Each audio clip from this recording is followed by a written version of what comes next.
Recrudecen los combates en Yemen, el país más pobre de la península arábiga. Crece el número de víctimas en una guerra civil en la que también participan las potencias. 5 meses de guerra en Yemen equivalen a 5 años de enfrentamientos en Siria.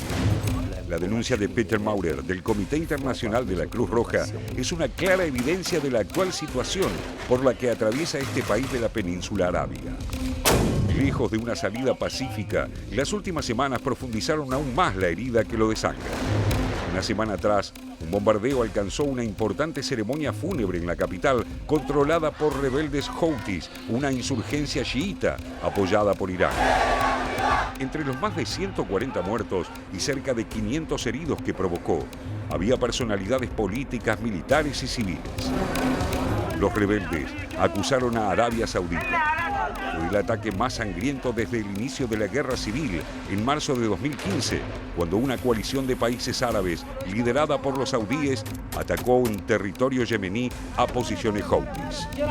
La coalición árabe busca restablecer la autoridad de Abdel Rabo Mansur Hadi, mientras que los Houthis, que controlan áreas considerables de Yemen, mantienen una alianza táctica con otros grupos tribales leales al expresidente Al-Abdullah Saleh. Las operaciones militares parecen no tener fin. Tras el bombardeo, se produjo un ataque con misiles balísticos en territorio saudí y también contra un destructor estadounidense estacionado en el Mar Rojo, aunque sin dar en el blanco. Otro ataque misilístico fallido desde Yemen contra el mismo barco estadounidense ocurrió el miércoles. Si bien el Pentágono no hizo una acusación formal, estima que los misiles provenían de territorios en poder de los Houthis. Washington no es ajeno a la crisis, pues suministra armamento a los saudíes y ayuda a la coalición árabe a coordinar sus ataques.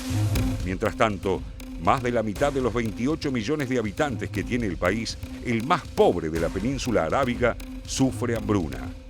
Según la ONU, el 80% de la población necesita ayuda humanitaria. Las crónicas bélicas hablan hoy de un Yemen sin gobierno y con un vacío de poder. De un país en guerra desde hace 1 año y medio en el que ya murieron al menos 10.000 personas.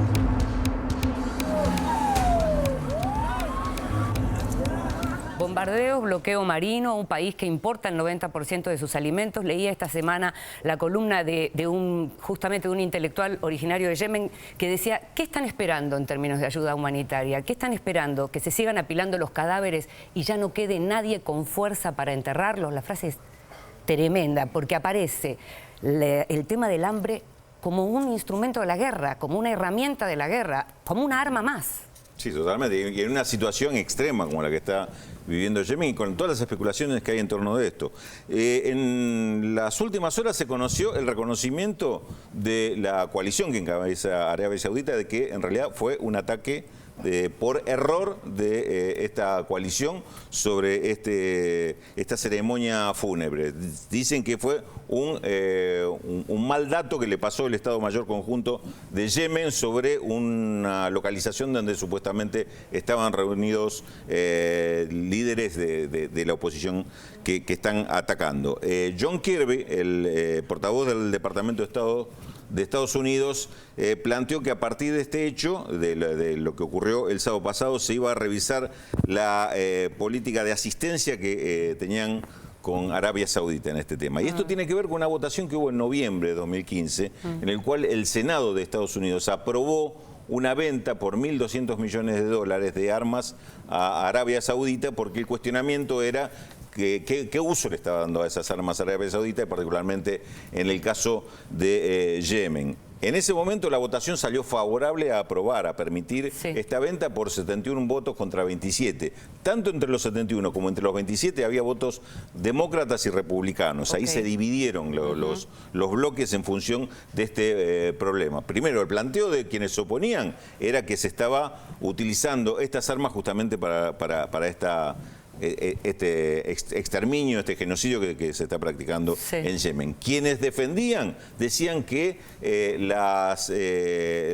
aparato de la industria bélica no se podía impedir lo que significaba en empleos y en producción. Negocios. Así, tal Claro. cual, Inde. En el 2010, Arabia Saudita hizo un acuerdo, el acuerdo más grande de la historia que se conozca, 60.000 millones de dólares de compra de armas a Estados Unidos, y ahora lo complementaba con esta compra adicional de 1.200 millones. Esto es lo que se está discutiendo, por eso reacciona el Departamento de Estado de Estados Unidos diciendo, bueno, ahora vamos a estudiarlo, vamos a verlo, Claro. porque el costo puede ser muy alto, el costo político de seguir adelante con esto, ¿no? Sí, pero también agrego, ahí hay dos planteos que se abren, uno humanitario en los Estados Unidos y otro estratégico. Hay quienes ya están contando que hay un documento del Departamento de Estado que está marcando los peligros de que la ayuda de los Estados Unidos a Arabia Saudita se transforme en un peligro para Estados Unidos porque podría ser hasta considerado crimen de guerra. 3.000 de los golpes, de los bombardeos que han caído sobre Yemen desde que se inició esta guerra civil, donde también hay factores de tema terrorismo y demás en el país, la mayoría, muchos han caído sobre hospitales, casas, escuelas. Sí, digamos que los errores que reconocen son muchos, no exacto. son solo estos. Los Sí. Estados Unidos están siendo cada vez más cuestionados por esta alianza que tienen con los sauditas.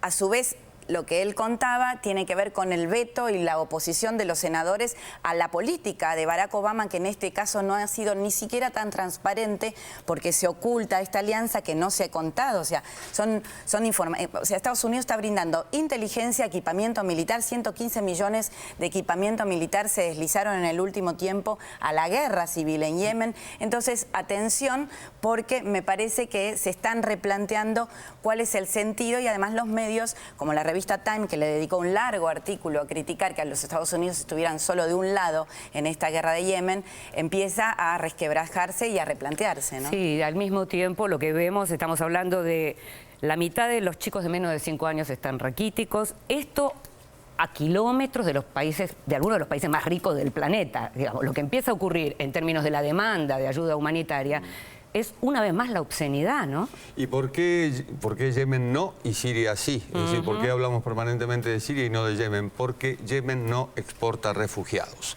Esta es una realidad, es decir, los países occidentales no padecen, por llamarlo de algún modo, ese aluvión de gente que necesita refugio, que es lo que ocurre con Europa y es lo que ocurre con los sirios. Lo de Yemen comenzó en la primavera árabe, es decir, comenzó en 2011, en ese momento Saleh, que era el presidente, es derrocado por Hadi, que era el vicepresidente, y a partir de ahí se crean 2 gobiernos y 3 regiones. Sí. Los 2 gobiernos es uno, el de Saleh, que a su vez tiene el apoyo de los hutíes, es decir, aquellos que están hoy combatiendo con los Estados Unidos, que bombardean por primera vez esta última semana, bombardean a las posiciones rebeldes. La otra posición, digamos que es la que está amparada por el régimen saudita, que en esta disputa interna, por supuesto, está lidiando por el liderazgo regional con Irán, que apoya a los hutíes. Y hay una tercera región. Esa tercera región es la de Al-Qaeda. No es Estado Islámico, es Al-Qaeda en la península arábiga.